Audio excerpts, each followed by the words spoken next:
MJ Listeners, Menteri Koordinator Bidang Politik Hukum dan Keamanan Menko Polhukam Mahfud MD meminta para penegak hukum yakni Kepolisian, Densus 88 dan BNPT untuk meningkatkan kewaspadaan mengingat jaringan teroris yang masih ada. Menko Polhukam menilai perlu ada kesamaan pandangan mengenai upaya tindak tegas yang dilakukan berkaitan dengan kasus terorisme antara penegak hukum dan juga masyarakat. Dan bom bunuh diri yang terjadi di kantor Polsek Astana Anyar Polrestabes Bandung diperingatkan sebagai momentum untuk meningkatkan kewaspadaan. Lantas peningkatan kewaspadaan yang seperti apa sih yang harus dilakukan oleh aparat penegak baik itu Polri, Densus 88 dan juga BNPT mengingat jaringan terorisme ini yang ternyata masih ada ya MJ Listener. Kita akan membahasnya bersama dengan pengamat terorisme ada Hasibullah Satrawi. Selamat pagi, Assalamualaikum Mas Hasibullah. Selamat pagi, waalaikumsalam Mas Abdi dan MD Listeners dimanapun berada. Salam sehat ya Mas. Alhamdulillah, semoga sehat selalu. Alhamdulillah. Terima kasih. Oke, Mas Hasibullah, kalau melihat dari kasus terorisme yang terjadi kemarin, dari pengamatan Anda, walaupun juga sudah dikatakan ya ini dari JAD di Jawa Barat ya begitu ya, dugaannya sementara, ini jaringannya apakah dari jaringan JAD saja atau mungkin bisa lebih besar begitu? Ya, terima kasih Mas. Kalau kita fokus kepada penyerangan kemarin sesuai dengan pernyataan yang juga disampaikan oleh Bapak Kapolri bahwa ini memang dilakukan oleh kelompok JAD gitu, Jamaah Ansarud Daulah. Karena Agus ini memang berada di kelompok ini dan sebelumnya juga sudah pernah terlibat dalam tindak pidana terorisme, dan itu semuanya berada di bawah naungan JAD. Cuma memang apakah ini hanya JAD yang menebar ancaman, tidak dengan kelompok lain, mungkin beda jawabannya kalau ke sana arahnya gitu. Karena ya kita tahu aparat kepolisian kemarin beberapa bulan terakhir cukup agresif melakukan upaya-upaya penegakan hukum, pencegahan dini gitu ya. Tidak hanya kepada JAD tapi juga kelompok-kelompok lama termasuk misalkan dari NII bahkan JI gitu ya. Itu kan banyak yang dilakukan upaya penegakan hukum, dan menurut saya secara secara aksi reaksi gitu ya, itu bisa menambah potensi ancaman kepada kepolisian secara khusus dan juga mungkin kepada aparat penegak hukum secara umum. Oke. Mas Abdi. Baik. Tapi yang juga menarik nih Mas Hasibullah terkait dengan barang bukti yang ditemukan di lapangan begitu di TKP, ada tulisan di plat motornya ini tulisan KUHP gini. Ini apa analisis Anda? Ya, ini bagian dari concern yang dari kemarin saya diwawancara oleh beberapa media, saya sampaikan ini. Jadi memang ada pesan bahwa KUHP sama dengan hukum setan dan lain sebagainya. Nah, pesan ini agak kemudian membutuhkan penjelasan dari kita karena kebetulan konteks sosial hukum hari ini di Indonesia ramai tentang RKUHP yang sudah disahkan dengan segala macam pro kontra. Nah, kalau tidak ada penjelasan, saya khawatir ini bagian dari pro kontra mengenai RKUHP. Sejauh saya mengikuti isu ini terkait dengan persoalan terorisme, Mas, sebenarnya JAD secara khusus itu memang kelompok yang karena ini sangat ekstrim, ya, kelompok paling ekstrim di kalangan kelompok-kelompok ekstrim. Dia memang punya pandangan yang sangat ketat mengenai pengkafiran dan termasuk juga mengenai hukum gitu. Dan semua hukum di luar hukum Allah, kata mereka, hukum Allah itu berarti Al-Quran dan hadis, maka itu dianggap sebagai hukum taghut. Jadi undang-undang dasar, Pancasila, kemudian apapun semua itu mereka tidak pernah mau menaatinya, karena itu bagian daripada termasuk KUHP gitu ya, dan hukum-hukum sumber-sumber hukum di Indonesia di luar Al-Quran dan Sunnah itu dianggap sebagai hukum taghut yang mereka harus perangi. Nah, oleh karena itu saya secara pribadi melihat pesan kemarin itu sebenarnya karakter ideologis dari kelompok ini, di mana mereka memang tidak pernah menerima hukum di luar Al-Quran dan Sunnah. KUHP, Undang-Undang Dasar semuanya dianggap sebagai hukum tauhid. Jadi teksnya sebenarnya sampai di situ. Cuman karena di masyarakat sedang ramai mengenai RKUHP, maka kemudian ada pertanyaan, bahkan sebagian sudah menyimpulkan seakan-akan orang ini ada kaitannya dengan masalah RKUHP, katakanlah menolak itu. Sebenarnya di ranah ideologis mereka, jangankan baru rancangan, yang sudah disahkan mereka tolak. Iya. Dan bahkan sudah juga bertentangan dengan ideologi kita juga, Pancasila aja mereka tolak begitu. Iya. Jadi menurut saya tidak produktif lah mengatakan ini pelaku bagian dari pro atau yang kontra terhadap RKUHP. Justru malah itu nggak sesuai dengan apa namanya kenyataan yang terjadi di kalangan kelompok-kelompok ini gitu ya. Walaupun memang pembelajarannya, Mas, ini mungkin penting bagi publik, pembelajarannya adalah walaupun disebut sebagai kelompok ekstrim gitu ya, itu jangan disamakan gitu.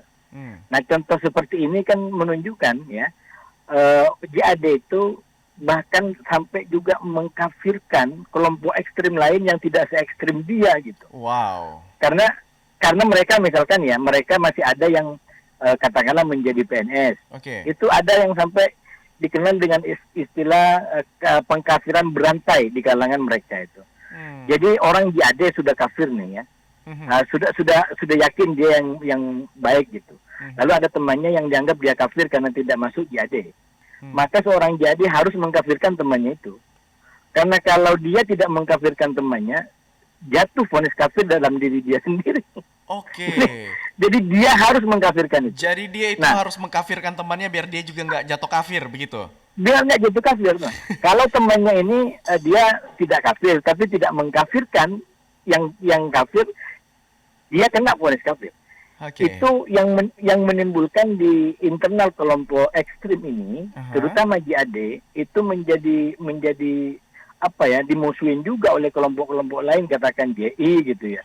Karena mereka memvonis itu gitu. Vonis kafir kepada mereka yang katakanlah tidak seketat JAD di dalam melakukan praktek-praktek ideologis, terutama mengenai kenegaraan ya, soal menerima demokrasi misalkan.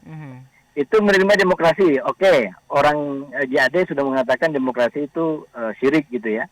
Lalu kemudian ada keluarganya yang nyoblos. Kalau tidak dikafirkan, nah jatuh kafir kepada dia. Nah kalau yang nyoblos ini juga tidak mengkafirkan yang lain, maka dia kena pengkafiran berantai gitu. Jadi ini pembelajaran menurut saya yang bisa kita ambil dari pesan KUHP yang kemudian banyak diberitakan atau disampaikan secara inkontekstual menurut saya. Yang tidak kontekstual gitu ya, tidak sesuai dengan konteksnya yang ada di situ, bahwa ini kelompok memang macam-macam, jadi jangan suka disamakan gitu ya, apalagi kita dengan istilah radikal ini dan itu, satu sama lain mereka bisa berantem dalam tanda kutip satu sama lain, gitu Mas Abdi. Sesama mereka aja, mereka juga bisa saling berantem gitu ya. Mas, ini juga terkait dengan adanya program deradikalisasi. Ini Menko Polhukam menyoroti terkait optimalisasi program deradikalisasi. Bagaimana untuk mengantisipasi sel-sel terorisme di Indonesia yang ternyata ini kenyataannya kan masih ada nih mantan narapidana kasus terorisme yang ternyata dia kembali aktif meski telah menjalani masa hukuman. Sebenarnya mantan-mantan napi terorisme ini kenapa begitu masih bisa kembali tumbuh? Apakah masa deradikalisasinya kurangkah atau memang karena selnya ini cuma mati suri begitu, ketika dia lepas dia kembali lagi? Saya begini, Mas Abdi ya, untuk melihat soal tantangan deradikalisasi menurut saya, saya menggunakan dua perspektif. Yang pertama perspektif normatif undang-undang dasar, undang-undang gitu ya, bahwa secara normatif perundang-undangan sebenarnya menurut saya ketentuan mengenai deradikalisasi ini sudah sangat cukup ya. Karena Undang-Undang nomor 5 tahun 2018 itu sudah bagi dua wilayah, yaitu deradikalisasi di dalam lapas dan di luar lapas. Nah, artinya undang-undang sudah memberikan wewenang yang menurut saya lebih dari cukup untuk bagaimana deradikalisasi yang diharapkan menjadi upaya terakhir agar orang yang sudah ekstrim nanti bisa mengalami ada perubahan, itu diberikan kewenangan untuk melakukan upaya-upaya, dan menurut saya itu sudah cukup. Oke. Cuman memang saya melihat tantangannya adalah pada implementasi. Nah itu memang banyak hal kalau mau diurai di implementasi ini. Yang pertama bahwa secara kelembagaan itu kan mereka yang terkait dengan deradikalisasi itu ada kompleksitas yang luar biasa. Apa tuh? Misalkan ya penjaranya itu kan di bawah Dirjen Pas dia. Jadi dia berada di lapas-lapas yang di bawah Dirjen Pas gitu. Tapi mengenai ketentuan mengenai deradikalisasinya diberikan ke BNPT misalkan. Jadi itu aja sudah lintas sektor tuh. Jadi bagaimana bisa membuat nanti ini jauh lebih strategis koordinasinya gitu ya. Karena kalau cuma koordinasi saya yakin ada.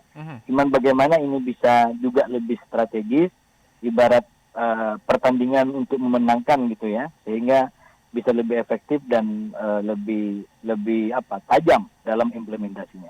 Jadi catatan saya mungkin implementasi yang harus diperkuat. Salah satunya tadi soal bagaimana lintas sektor yang cukup banyak itu. Nah belum lagi mengenai ketentuan-ketentuan mengenai misalkan pemasyarakatan ya, prinsip pemasyarakatan. Ya. Itu apakah memang kita mau ngambil keputusan ya orang yang masuk ke penjara ya hajar aja misalkan. Itu kan nggak begitu kita. Itu juga ada HAM di Undang-Undang 2018 juga harus diperhatikan. Karena walau bagaimanapun ya mereka harus dipenuhi nilai-nilai dasar HAM-nya itu. Nah dengan begitu itu juga menimbulkan kompleksitas. Bagaimana kalau orang tidak mau ikut program di dalam? Itu bisa terjadi seseorang tidak mau ikut program deradikalisasi gitu. Karena dia yakin bahwa katakanlah polisi tauhid atau mungkin malah petugas penjara juga dianggap penolong tauhid misalkan, ngapain saya mau terima salam mereka bahkan nggak mau jawab salam. Ngapain saya terima nasi mereka, uang ini nasi daripada orang-orang tauhid misalkan. Kan sampai sedikit itu, sampai se ekstrim itu. Nah oleh karena itu kalau kemudian ada orang selama 4 tahun di dalam ternyata dia memilih untuk mengisolasi diri dari anasir NKRI dan tauhid ini dan misalkan dia berhasil gitu ya, nggak berubah gitu, kita bisa apa gitu. Nah itu secara secara barangkali tidak terlalu ambisius gitu. Tapi kalau saya sesuai dengan semangat undang-undang ini, itu mestinya tidak jadi alibi bagi kita. Gitu. Kita harus putar alternatif apa yang bisa digunakan agar orang seperti ini, seperti Agus ini, justru tertarik untuk ikut program. Gitu. Contohnya apa? Jadi jangan kenapa, Mas? Kira-kira apa yang bisa dilakukan? Karena kan ada juga ternyata mantan napi yang insaf kan, ya maksudnya yang kembali begitu ke jalan yang lurus. Iya, makanya saya bilang di isu ini juga ya harus total juga gitu. Ya saya yakin saya pernah nulis di media Indonesia itu teroris sebagai manusia. Saya yakin walaupun dia udah punya keyakinan seperti apapun dia tetap manusia. Dia akan merasakan sakit kalau dia luka, walaupun mungkin karena tekanan ideologi seakan-akan dia tersenyum gitu. Jadi artinya apa? Selama dia manusia mestinya kita bisa punya pintu untuk mendekatinya secara kemanusiaan.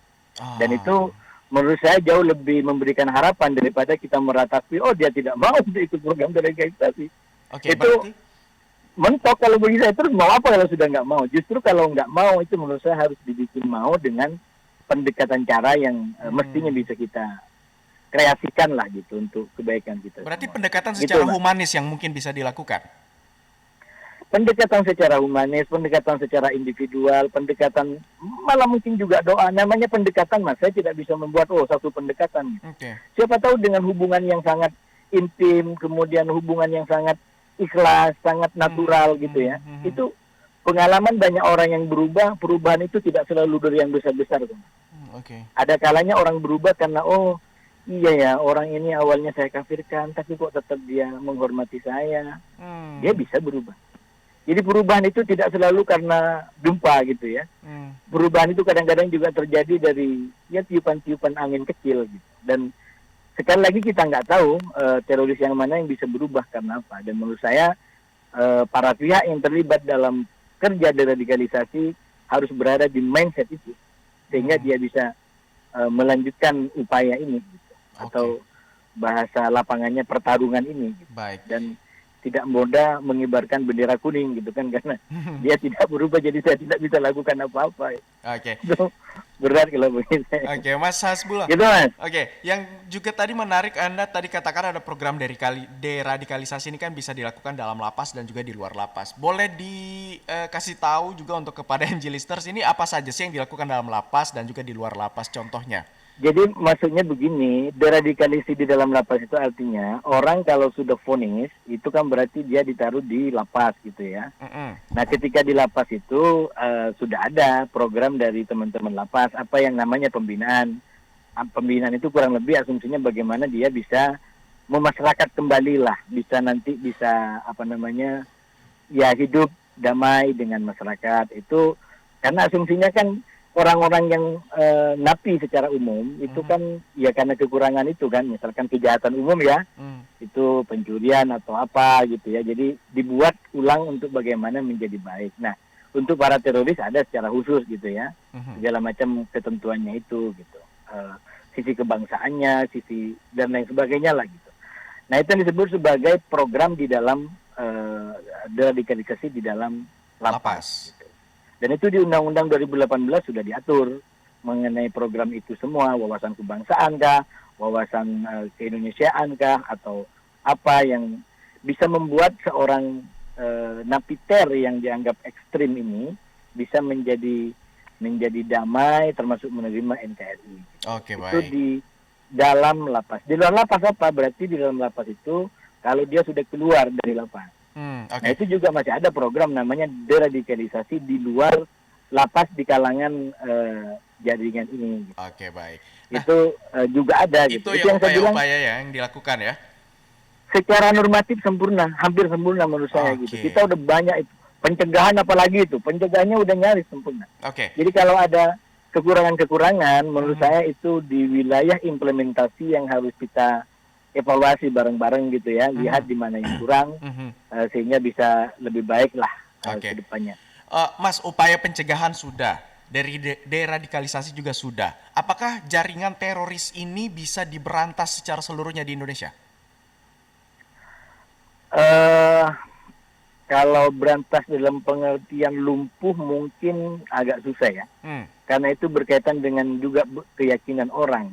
Keyakinan orang misalkan tentang sesuatu yang cukup ideologis, misalkan bahwa bagi dia itu katakanlah beragama atau berislam tidak cukup hanya katakanlah di KTP kalau bahasa mereka. Mereka ingin juga sistem negara yang sesuai dengan keyakinan agama mereka. Nah itu kan keyakinan orang gitu.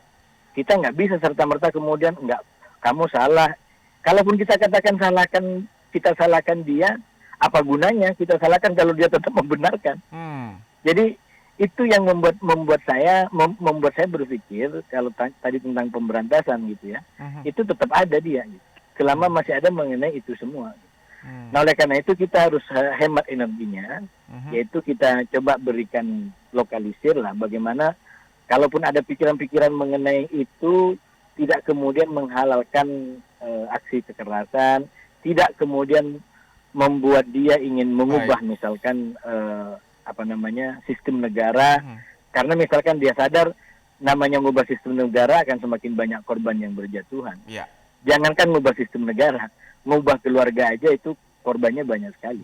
Itu yang sering saya sampaikan, Mas. Jadi mengubah itu tidak pernah mudah.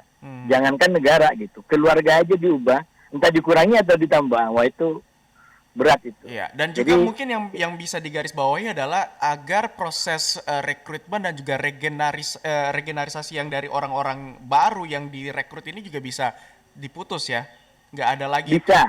Itu kita bisa pakai dari supply gitu ya.